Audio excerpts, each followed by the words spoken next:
श्री राम मंदिर प्राण प्रतिष्ठा समारोह में कांग्रेस द्वारा निमंत्रण के अस्वीकार करने के बाद सियासत जारी है। इस मुद्दे को लेकर कांग्रेस पार्टी के भीतर ही मतभेद की स्थिति बन रही है। कार्यक्रम में कांग्रेस पदाधिकारियों के शामिल नहीं होने के फरमान के बाद दो बड़े नेताओं ने कांग्रेस पार्टी को ही अलविदा कह दिया है।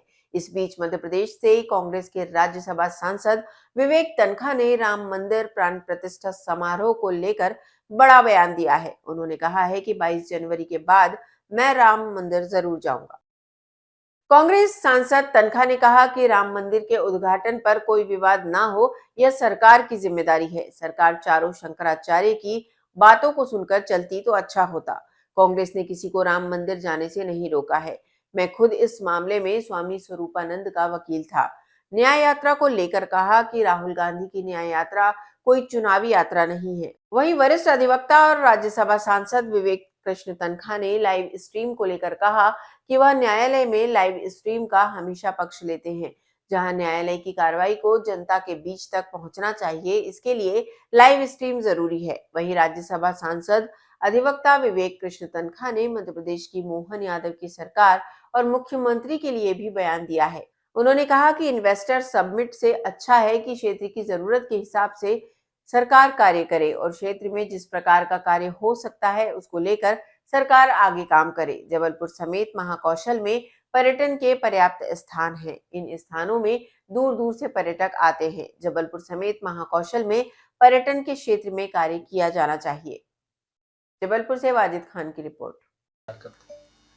देखिए, मैं सबसे पहले इस बात में एक कैवेट देना चाहूँगा कि राम मंदिर का जो सिविल सूट था, जो इनिशियल सूट्स में से एक सूट स्वामी स्वरूपानंद जी शंकराचार्य जी के द्वारा फाइल किया गया था। कई सूट्स थे, उसमें से एक इनका था। और स्वामी जी का मैं भक्त खाली नहीं था, मैं उनका विश्वासपात्र व्यक्ति भी था, प्यार करते थे, उनसे बहुत कुछ मैंने सीखा पाया। तो स्वामी जी मुझसे ये डिस्कस किया करते थे। और जब ये मैटर सुप्रीम कोर्ट में आया, और पीएन मिश्रा साहब उनके वकील थे, जिन्होंने इलाहाबाद हाई कोर्ट में 18 दिन स्वामी जी की तरफ से बहस की थी। तो एक्चुअली वो हमको ब्रीफ करने आए थे, और कई दिनों तक मैंने इस केस का अध्ययन भी किया था। और मैं सुप्रीम कोर्ट में जब पेशियां होती थी तो स्वामी जी की तरफ से खड़ा भी होता था। तो मैं तो एक प्रकार से मंदिर के पक्षधर हूँ, क्योंकि मंदिर की इस लड़ाई में स्वामी जी के माध्यम से, उनके वकील होने के माध्यम से मेरा भी एक योगदान था। और वैसे भी मैं थोड़ा स्पिरिचुअल माइंडेड हूँ, और हम लोग कश्मीरी पंडित हैं, शिव भक्त हैं, और राम भी एक ऐसे राम जी का ऐसा व्यक्तित्व है, जैसे ऐसी पहचान इस देश में जिसको कोई नकार नहीं सकता।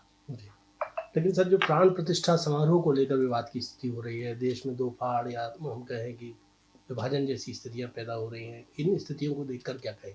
देखिए, मुझे तो दुख है इस बात को लेकर कि राम एक ऐसा नाम है जिसके पीछे विवाद होने ही नहीं चाहिए।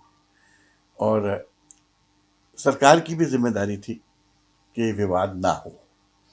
और अगर चारों हमारे आदरणीय पूजनीय शंकराचार्य जी लोग कुछ कह रहे हैं, तो उनको उनकी बात सुनना भी एक अच्छा एग्जाम्पल होता, मतलब अच्छा पब्लिक को भी अच्छा लगता।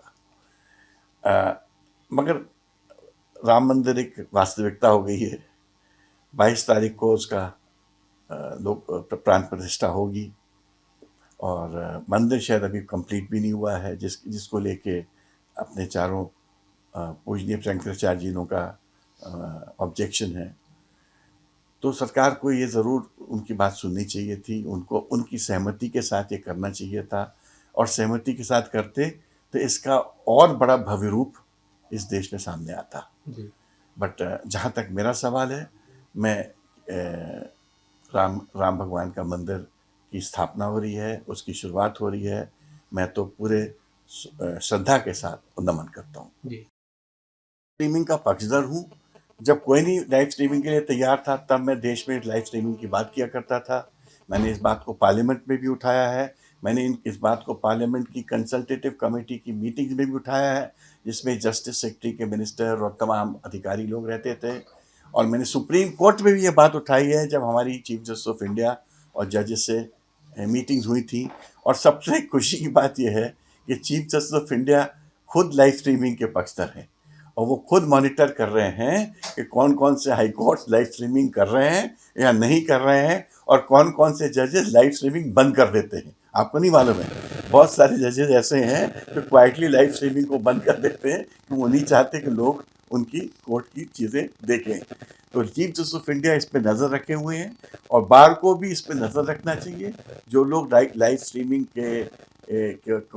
को विफल करने में लगे हैं, हमको उनको फेल करना चाहिए। सर, पक्षकारों को इससे तो फायदा होता है क्या लाइव स्ट्रीमिंग? बिल्कुल, क्योंकि आपका केस सपोज सुप्रीम कोर्ट में लगा है और सपोज मैं बहस कर रहा हूँ, तो आप जबलपुर से बैठ के उस केस को वॉच कर सकते हो।